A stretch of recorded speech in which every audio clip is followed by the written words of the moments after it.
Hey everyone, so let's go through our Unit 8 quest review.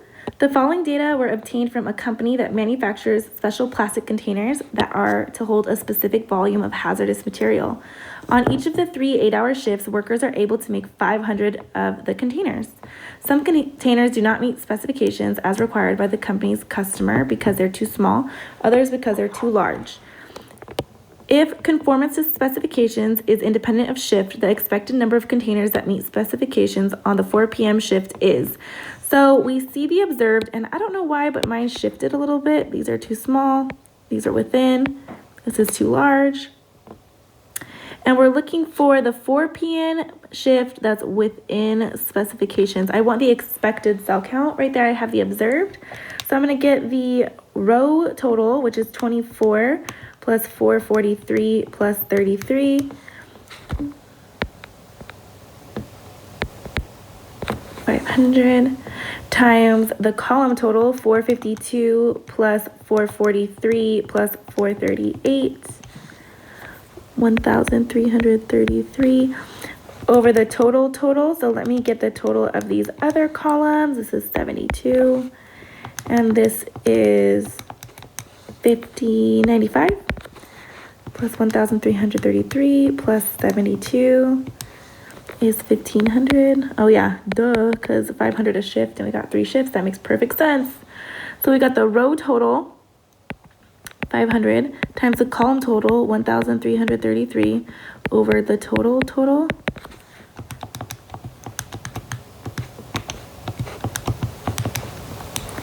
And we get 444.3, which is answer D. All right. Dice was rolled 24 times with the following results. A goodness of fit chi-squared test is to be used to test the null hypothesis that the die is fair at a significance level of alpha equals 0.01. The value of the chi-square and decision reached is what? All right, so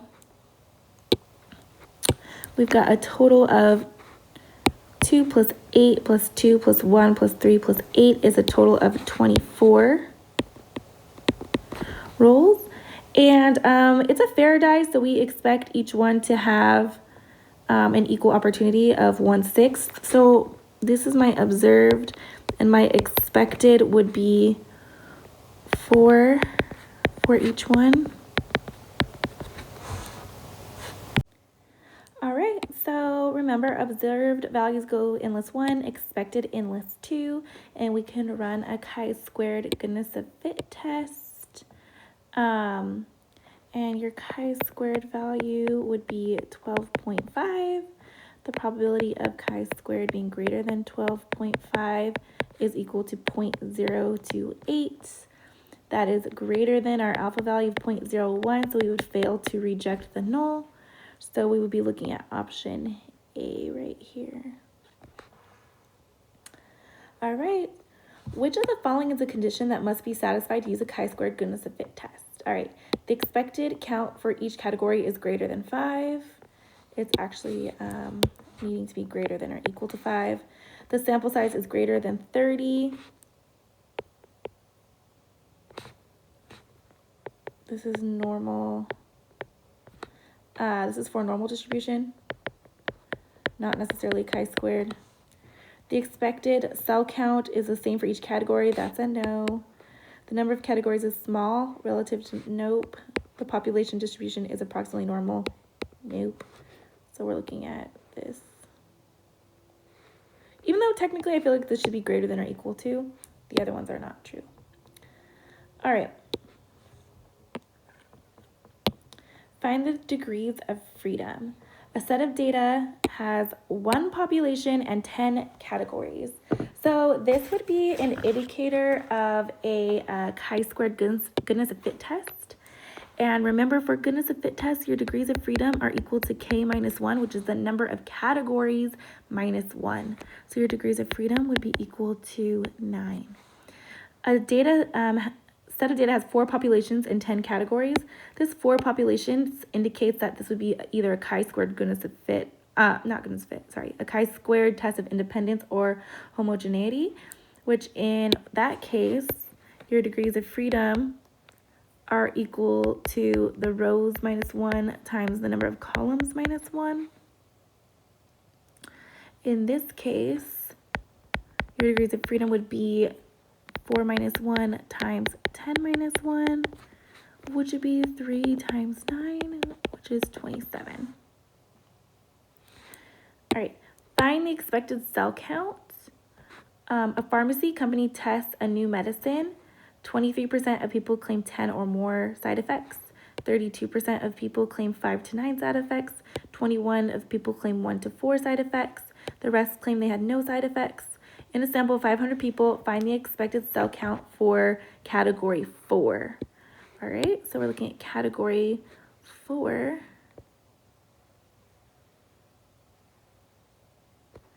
Which we add all of those up and subtract from 100% and get that we've got 24% left in that category. N is equal to 500. So our expected cell count is 500 times 0.24. For that category, we would expect 120. In a matrix, with data for a test of independence, row 3 has a total of 239. Column 4 has a total of 187. If the sample had 1,000 people, find the expected cell count. All right, so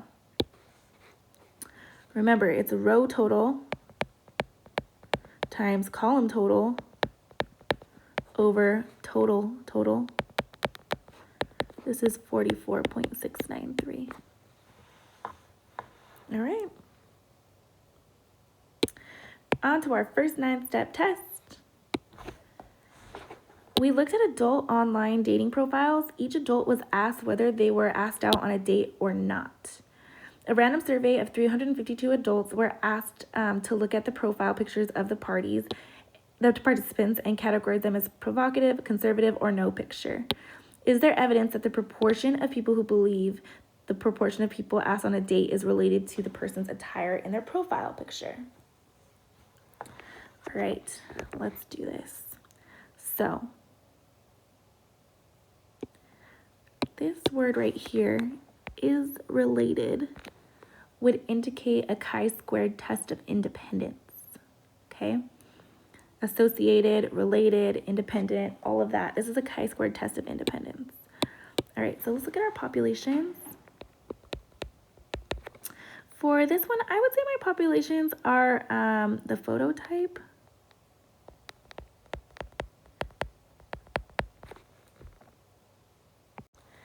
If you guys switched the population and category, it is okay. I'm not going to like really freak out at this point in time.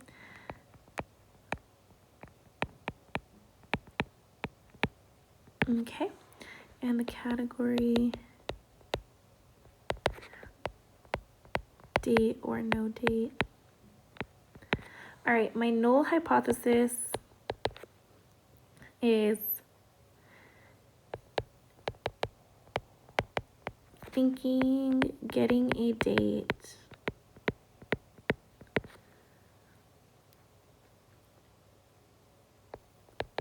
is not related to the photo type. Because remember, we usually say is independent or not associated. Not associated would be the same as not related. Okay, or thinking getting a date is related to the photo type. All right, let's check our conditions.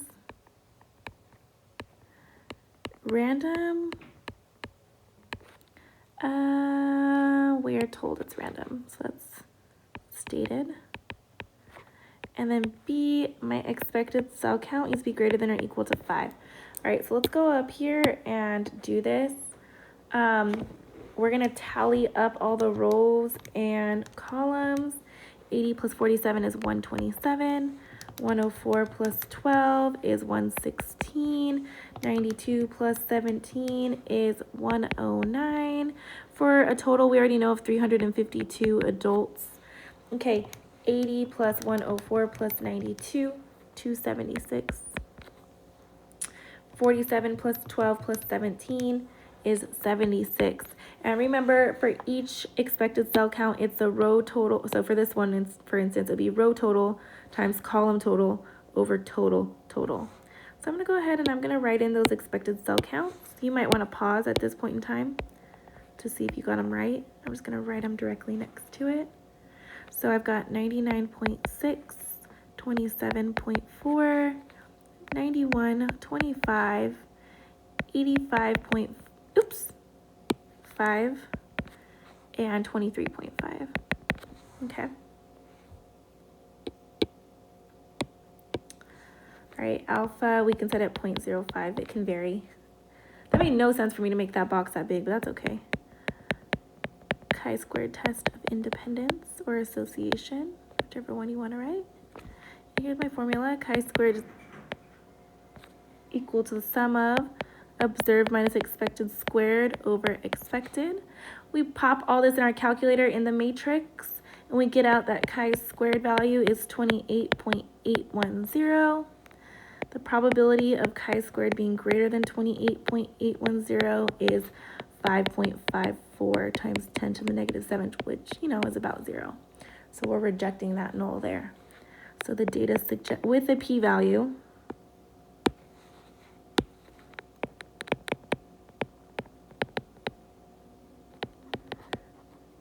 of approximately 0, the data suggests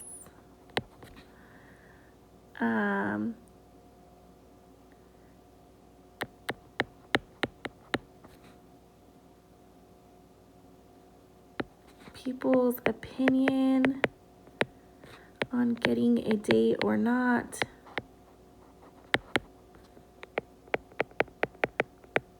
is not related to profile picture. Okay. Moving along. Criminologists have long debated whether there is a relationship between weather and violent crime. The author of the article, Is There a Season for Homicide?, classified 1,361 homicides according to season. Do these data support the theory that the homicide rate is not the same over the 4 seasons? All right, this one indicates a chi-squared goodness of fit test, considering that we have one population but a couple different categories. So, number one, I'm going to say pi sub p. I don't know why it just said pi and wrote p. Pi sub I is equal to the true proportion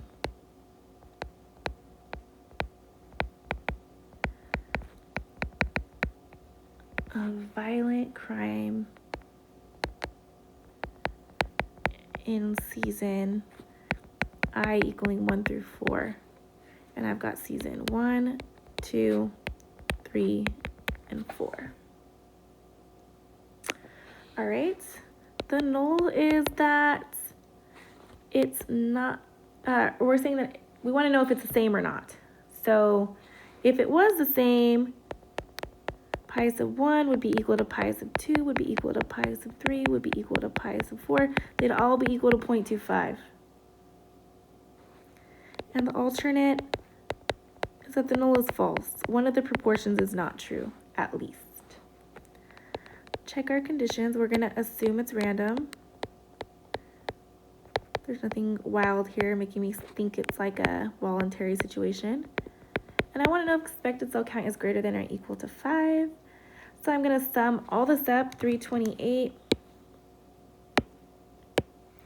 plus 334 plus 372 plus 327 is 1,361. And it already told me that there if I had just been paying attention.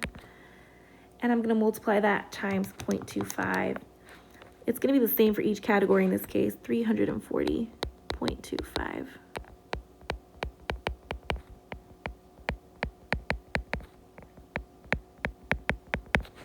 Okay, observed values go in list 1, expected values go in list 2. Alpha, we can use 0.05 for this one. And this is a chi-squared goodness of fit test. And we're using chi-squared formula. Luckily, it doesn't change for anything. You should get a chi-squared value of 4.035. Pretty low, so that's good.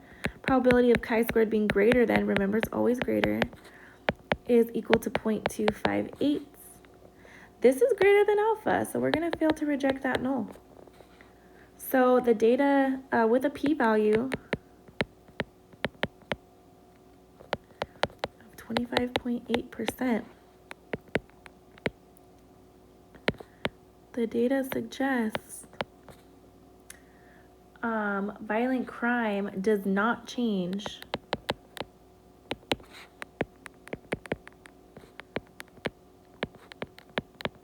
depending on the season.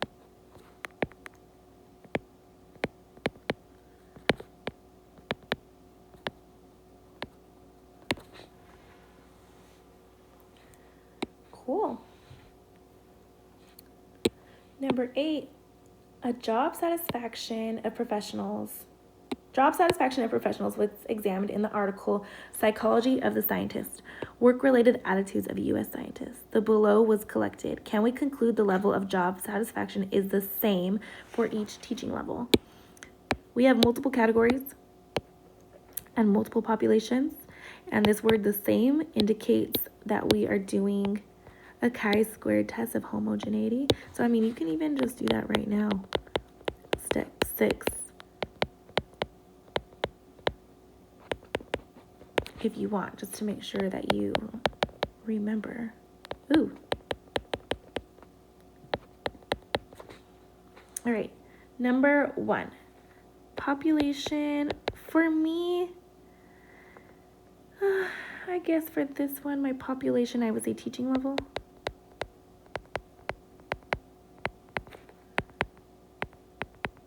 College, high school, or elementary. And for my categories, I would say job satisfaction is satisfied or not satisfied.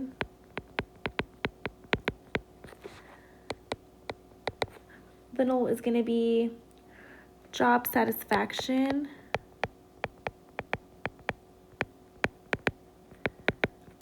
is the same for every level.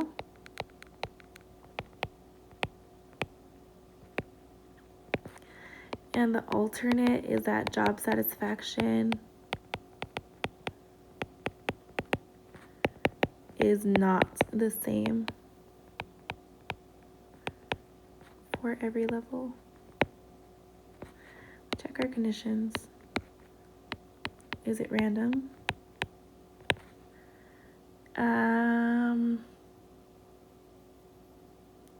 Doesn't say. So we're going to assume, since it doesn't give us any clear indication that some kind of voluntary situation was given. Let's check if our expected cell count is greater than or equal to 5. Let's total this stuff up. 74 plus 224 plus 126 is 424.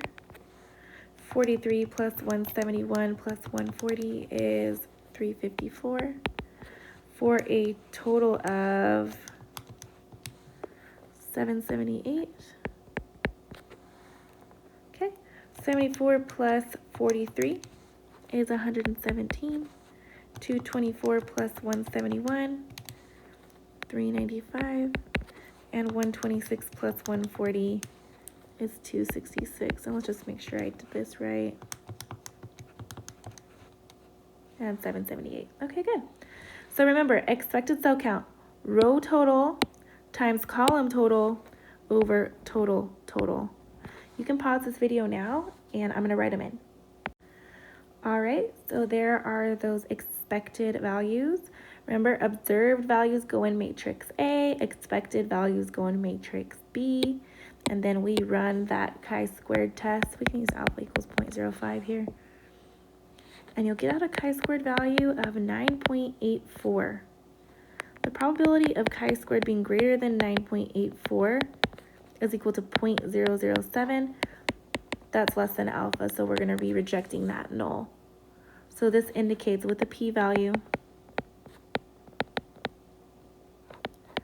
of 0.7%, the data suggests what? Job satisfaction is not the same for every level for teaching.